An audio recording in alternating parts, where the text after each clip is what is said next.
me suis retrouvée face à la réalité et j'ai laissé tomber. Ouais. Tout à l'heure, vous nous parlez aussi des empoisonnements, tentatives d'empoisonnement, des coups bas et tout ça. Racontez-nous un peu. On en rencontre tous les jours empoisonnement. Moi aussi, j'ai été victime.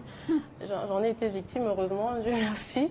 C'est parce que c'est des actualités que je n'aime pas partager je n'aime pas partager avec ma communauté. J'aime pas partager les événements tristes de ma vie. Je suis quelqu'un de très introverti. Quand je traverse un moment difficile, je suis du genre à me renfermer, sur moi et tout. Bon, tout ça, c'était un proche, une proche à vous? Sincèrement, je ne sais pas, mais c'était à un événement, un petit chilling et tout.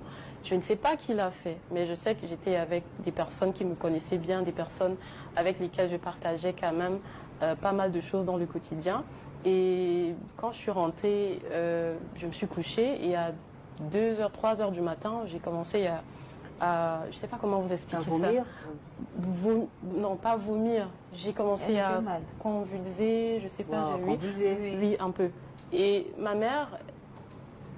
Heureusement que justement, et c'est là que les vraies amitiés interviennent souvent, parce que au téléphone, j'étais justement avec ma meilleure amie qui est en France, et j'étais en train de lui raconter un peu la soirée et tout, et jusqu'à 3h, je ne me sentais pas bien, je lui disais, j'ai mal à l'estomac, je ne sais pas ce que j'ai pris, comme je ne supporte pas l'alcool, peut-être c'est ça et tout, mais le mal ne faisait que s'accentuer, je ne comprenais pas, à un moment, je me suis levée de mon lit et j'ai perdu l'équilibre.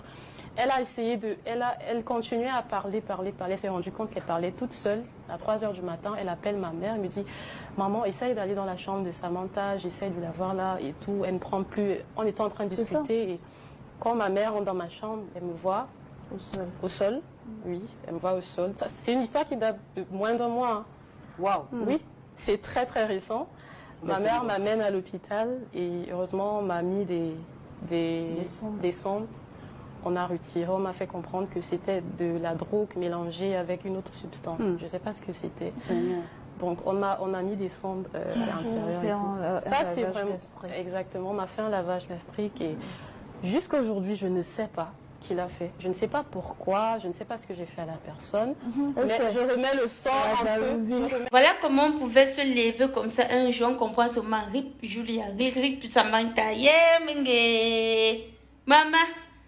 Il y a beaucoup de gens qui vivent les situations ici. C'est parce qu'eux, ils n'aiment pas partager ce genre de situation avec leur communauté qu'on n'est pas au courant.